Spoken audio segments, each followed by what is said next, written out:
Bonjour à tous, bienvenue Bonjour. pour cette troisième vidéo de débriefing du conseil municipal. Donc, dernier conseil municipal qu'on a choisi de ne pas mettre en ligne parce qu'il était très très long.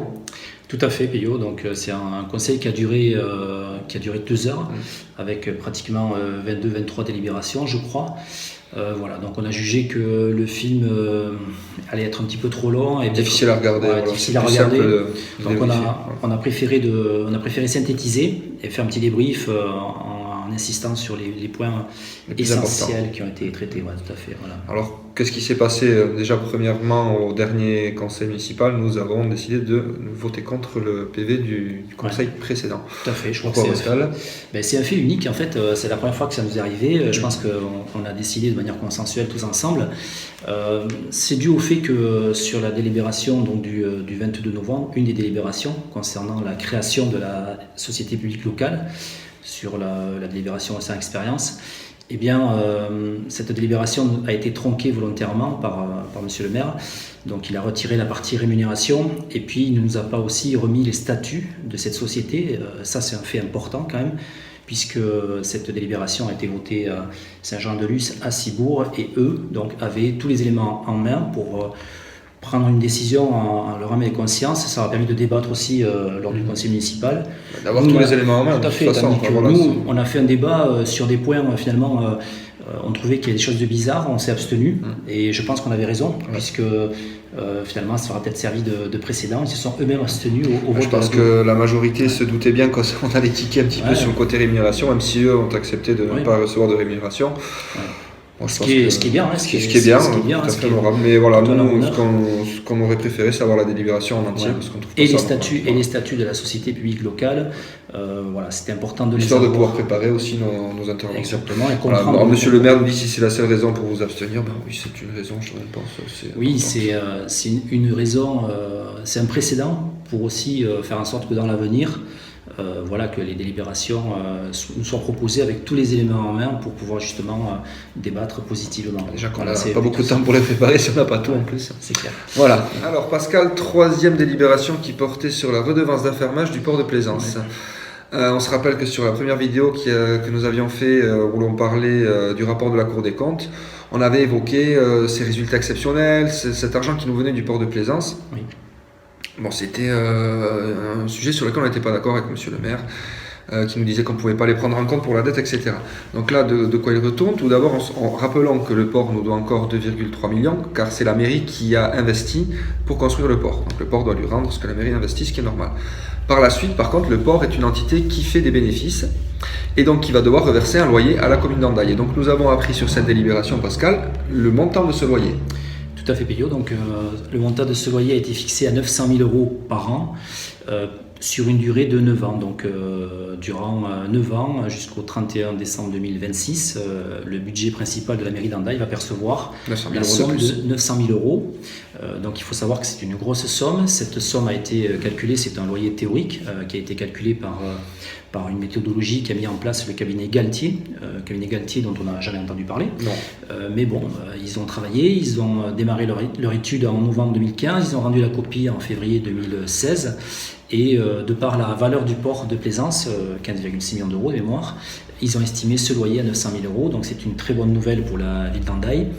C'est vrai que ce qui est un peu regrettable, c'est qu'on en a parlé, on a beaucoup débattu par rapport aux observations de la Cour régionale des comptes, voilà, par rapport à ces produits exceptionnels qui devaient peut-être aider les finances d'Andaille, oui, et puis aider, voilà, c'est un petit plus, enfin, un bon gros plus. Exactement, je pense que cette somme était connue à ce moment-là, il y a 2 mois, elle nous est présentée aujourd'hui, mieux vaut tard que jamais, donc c'est très bien.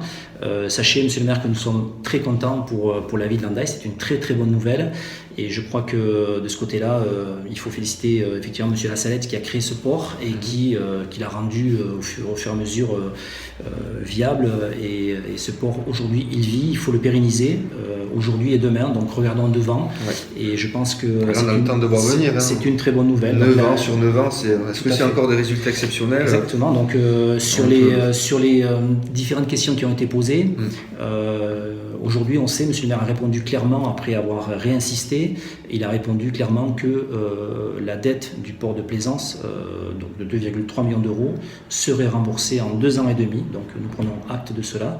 En 2 ans et demi, le port de Plaisance aura remboursé au budget principal de la ville d'Hendaye ces 2,3 millions d'euros, ce qui veut dire qu'à partir de là, les 900 000 euros, eh bien, ça sera de l'argent qui va rentrer dans les caisses de la ville pour investir pour cette ville. Et j'espère, M. le maire, que bientôt on apprendra qu'il y a des nouveaux projets qui arrivent pour les 3 ans à venir. Voilà. Et on espérera que M. le maire arrête d'enfoncer les finances de la ville en disant qu'on ne va pas s'en sortir, qu'on n'a plus d'argent.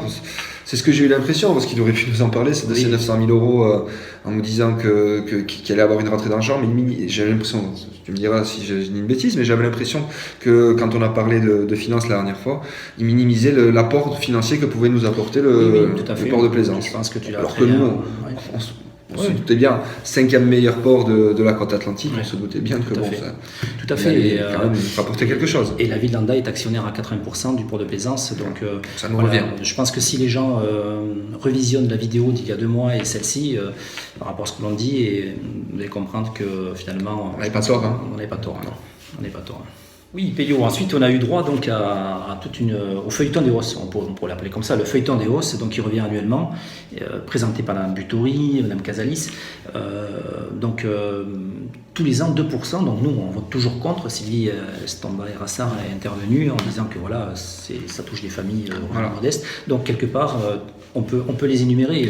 Oui, voilà, c'est vraiment des augmentations qui touchent les familles directement. Nous avons la pause méridienne dans les écoles, les accueils périscolaires, les accueils de loisirs sans hébergement. Donc voilà, ce sont des hausses de tarification qui pour nous pourraient être évitées. Tout à fait. Voilà, et puis peut-être trouver l'argent ailleurs, parce qu'en plus ça fait pas... Oui, et puis c'est vraiment des petites sommes, je veux dire, c'est dérisoire, mais c'est de la symbolique qui touche quand même, qui nous impacte. Sachant qu'on a 900 000 euros qui va rentrer en plus. Tout à fait, en plus. T'as raison. En plus. Voilà, qu'est-ce qu'on a de plus? Il y avait aussi les entrées à tarif réduit pour Mendy-Solane qui augmentent aussi. Voilà, c'est des choses que je pense que l'on peut... Et puis il y a les terrasses aussi. Les terrasses aussi, oui, ça, oui. Voilà. C'est la dernière délibération. Oui, alors ce qu'on a remarqué, qui nous a un peu interrogé, c'est cette augmentation du prix des terrasses pour les bars et les restaurants. Et les commerçants se plaignent, Pérou. Malgré ce que nous fait remonter M. Tranchet, notre second adjoint, les commerçants ne sont pas très contents parce que pour certains, le loyer a presque doublé. Et ce qu'on n'a pas trouvé normal par contre, c'est que l'augmentation et le prix des terrasses au mètre carré soit plus élevé pour les bars qui gardent leurs terrasses toute l'année, donc à l'année, que pour la saison. Donc c'est-à-dire que les gens qui vont essayer de garder un Hendaye dynamique pendant l'hiver vont se voir taxer plus que les bars qui ne gardent leur terrasse que l'été. Ah oui, c'est pas normal ça. Ben non, alors à ce compte-là, ils ont qu'à fermer tout l'hiver, tout le monde ferme et puis il n'y a plus rien. Là, en fait, ils sont pénalisés, quoi. C'est dommage parce que l'hiver, déjà, Hendaye, ça a du mal à bouger, donc si en plus ils prennent un coup derrière la tête, c'est dommage. Ça serait plus logique de taxer les gens qui viennent ponctuellement. Surtout qu'il y a plus de monde l'été, il y a plus de rentrées d'argent. Bon, j'espère qu'ils vont corriger le tir quand même. Ben, on espère, parce que pour nous c'est complètement illogique. Alors après, qu'est-ce qu'on a eu d'autre? On va enchaîner. Mais il faut dire, Payot, c'est difficile de les retrouver parce qu'on a été noyé dans beaucoup de délibérations, donc on a du mal quand même à s'y retrouver. C'est pour ça qu'on n'a pas fait de vidéo d'ailleurs du conseil municipal. Non, c'était trop lent, c'était imbuvable. On n'a rien compris, donc on s'est dit on va faire le débrief, et même pendant le débrief on a du mal. Alors voilà, après on avait la commission accessibilité, il y a eu quelques apéros entre les deux. La commission d'accessibilité où on a demandé si les travaux qui étaient prévus pour les arrêts de bus pouvaient être faits plus rapidement parce que c'était une histoire de 70 000 euros par an. Exactement, parce que l'agglomération, il faut savoir que l'agglomération, c'est très important par contre. L'agglomération a demandé à la ville d'Hendaye de mettre aux normes 12 arrêts bus, donc 12 arrêts de bus pour les handicapés. Et en fait, c'est estimé à 78 000 euros, donc ça a été chiffré. Et la ville d'Hendaye a décidé de mettre ça en place dans un délai de 3 ans. Et nous, ça nous paraît bizarre, donc effectivement, on est intervenu en disant mais pourquoi ne pas le faire de suite, parce que 78 000 euros c'est beaucoup peut-être, mais c'est aussi rien du tout par rapport au handicap.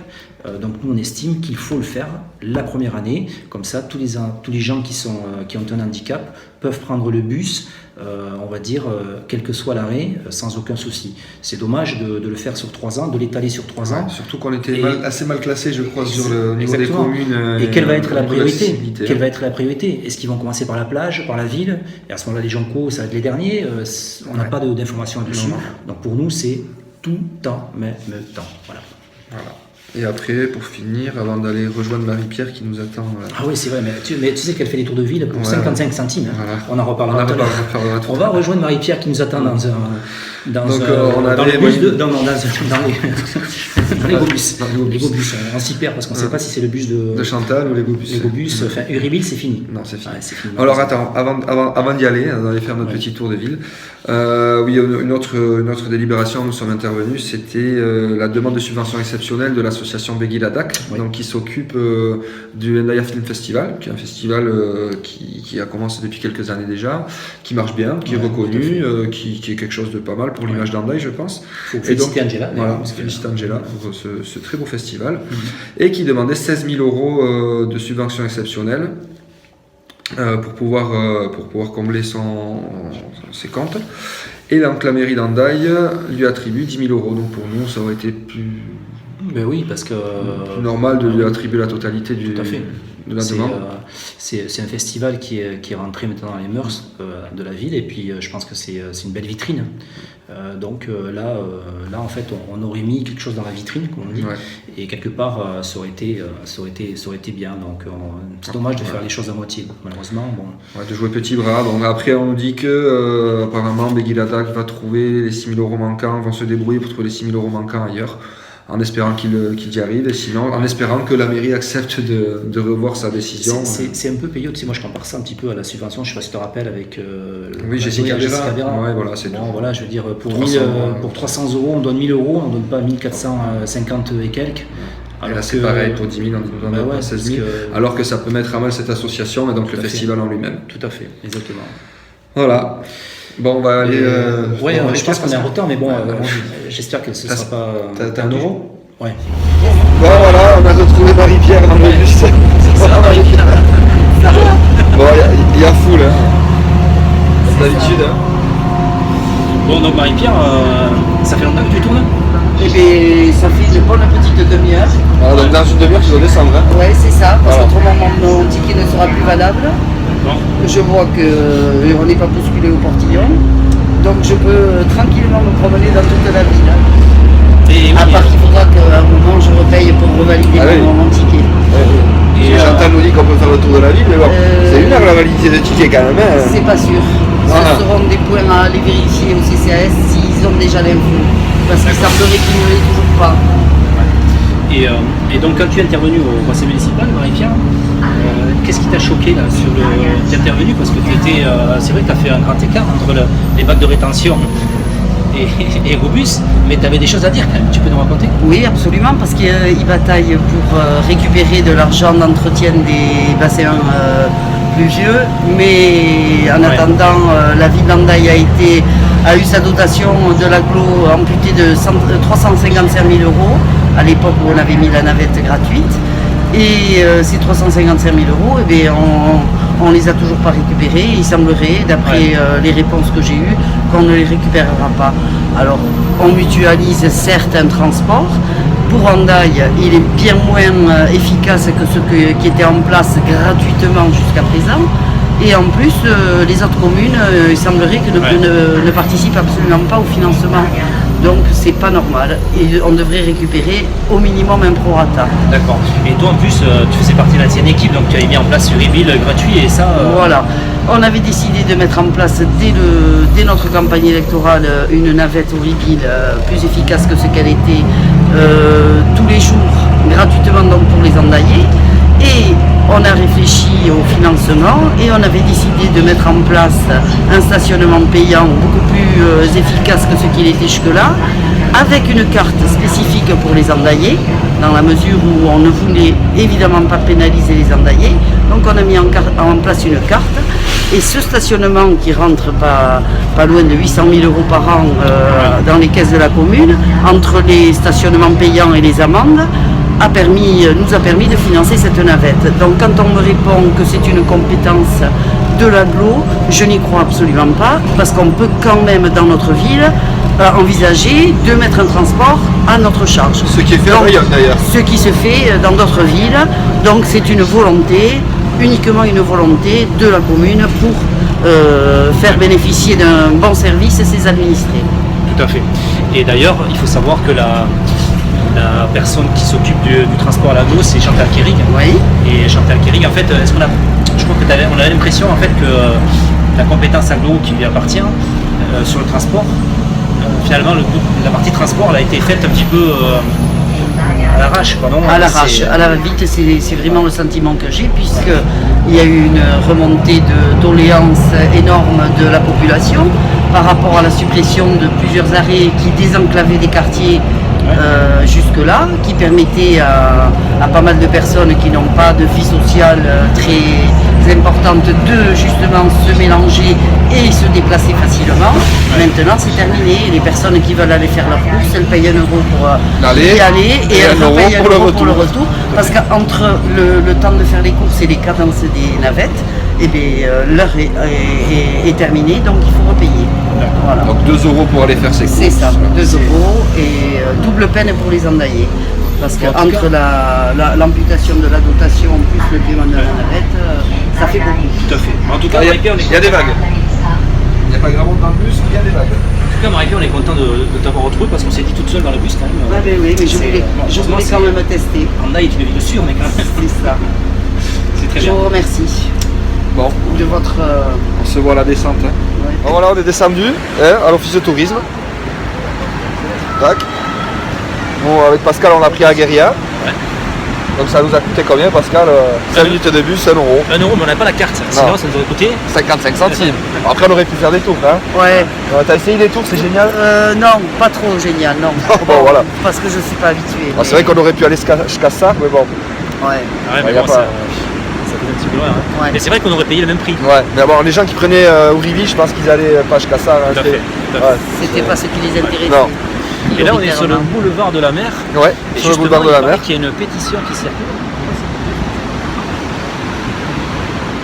Voilà, boulevard de la mer. Il paraît qu'il y a les gens se plaignent parce qu'il y a l'aménagement du boulevard de la mer. Les voitures vont être garées de ce Ouais, côté-ci. côté mer. Côté Et mer. finalement, ça gêne C'est un le- petit peu. C'est vrai que. Ça coupe complètement le paysage. Ouais. Voilà ce qui a été fait de l'autre côté par l'ancienne majorité, donc avec des voitures garées côté immeuble, ce qui permet de voir la mer quand on arrive. Là non, le projet qu'on a vu, les voitures sont garées côté mer. Tout à fait. Voilà. Bien que l'autre municipalité a eu un choix aussi à faire par rapport à ce problème-là, de stationnement et d'entrée charretière plus importante évidemment côté habitation, mais le choix a été vite fait parce qu'il y a quand même une perspective qui est complètement cassée avec le stationnement. Ouais. Tout à fait, c'est un dossier qu'il va falloir suivre de près parce qu'en fait, Ouais. je pense qu'il faut que ça soit consensuel. Voilà. Donc pourquoi pas ne pas envisager un boulevard sans voiture de ce côté-ci. Tout est permis. Ouais. Allez. Bon, ben à bientôt. bientôt. On vous laisse. Donc, Ouais, voilà. Au merci, prochain Marie-Pierre. débrief. Merci Marie-Pierre. À bientôt.